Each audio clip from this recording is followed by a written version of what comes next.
You have no doubt heard about stress and burnout. If you're human, you have heard of these. But something that you may not have heard about is something that tends to afflict people who get into caretaking professions, and that is called compassion fatigue.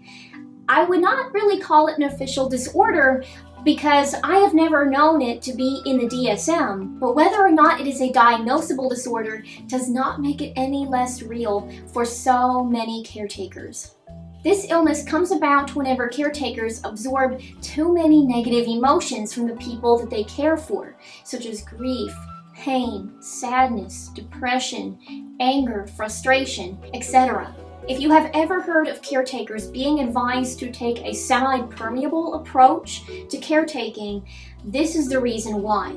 And by semi-permeable, what that means is that you have boundaries that allow you to separate your own emotions from another person's, so that you are not allowing other people's emotions to flood in on you and overwhelm you, and you are also not letting your own emotions leak out all over your patients, clients, because we do not want to overwhelm people who are already struggling and needing help as it is. I'm so sorry, guys. I still haven't found an AC for this place yet. It's hot. And the reason why I say INFJs in particular are prone to this problem is because, one, well, we are drawn to caretaking professions, generally speaking, like therapist, counselor, psychologist, etc.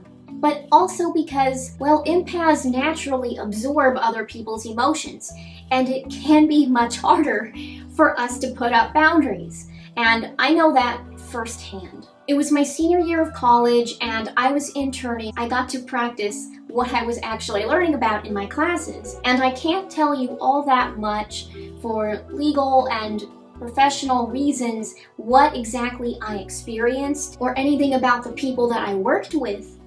But I can tell you that because of all of the grief and the trauma and all of the pain from the people that I worked with, I started to absorb that into myself, and I began to get many of the classic symptoms of compassion fatigue.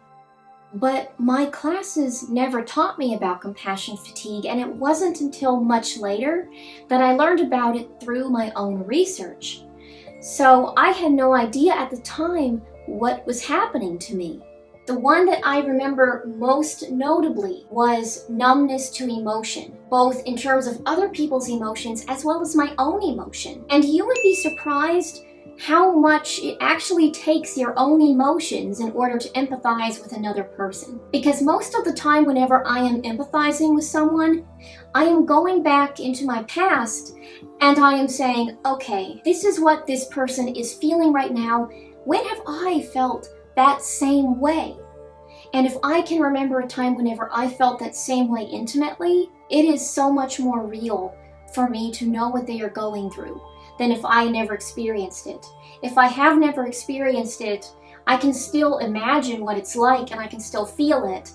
But if I have experienced it myself and I can draw from that past experience of when I felt something similar, it is all the more painful for me. Now, I don't know if everybody depends upon drawing off their past experience for empathy. That might just be my personal style of empathizing.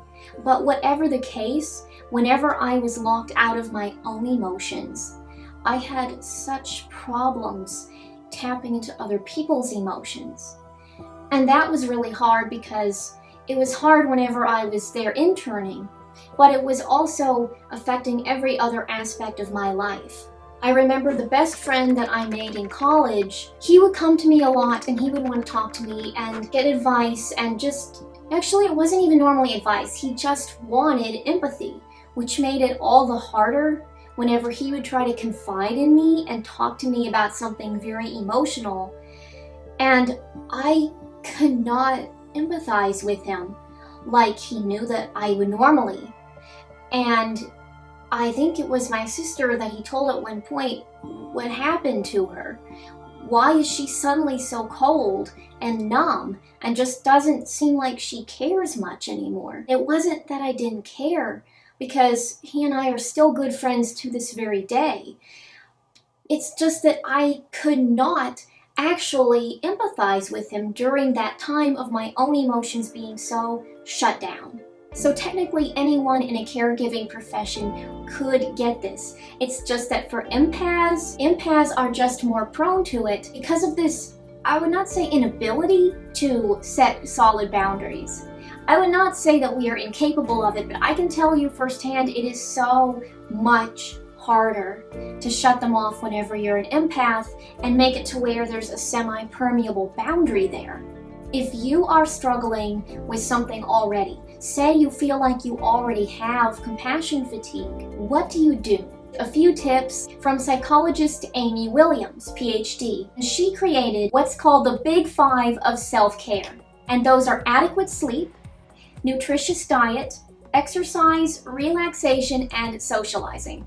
Honestly, guys, whenever I read this, it really just sounds like living a normal, balanced, healthy life. And ultimately, that really is what it boils down to. You don't want to overdo it.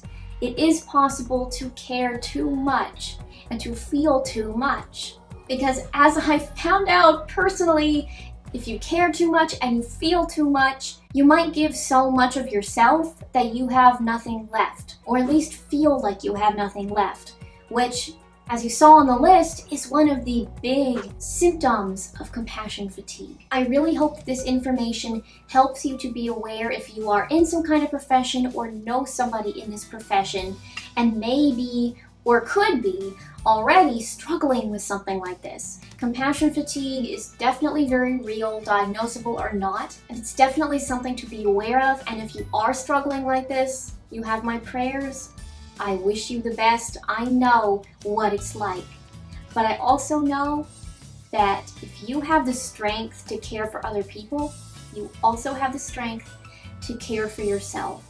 And caring for yourself, by the way, is definitely not selfish. So go out there and live nothing less than a kind but balanced life.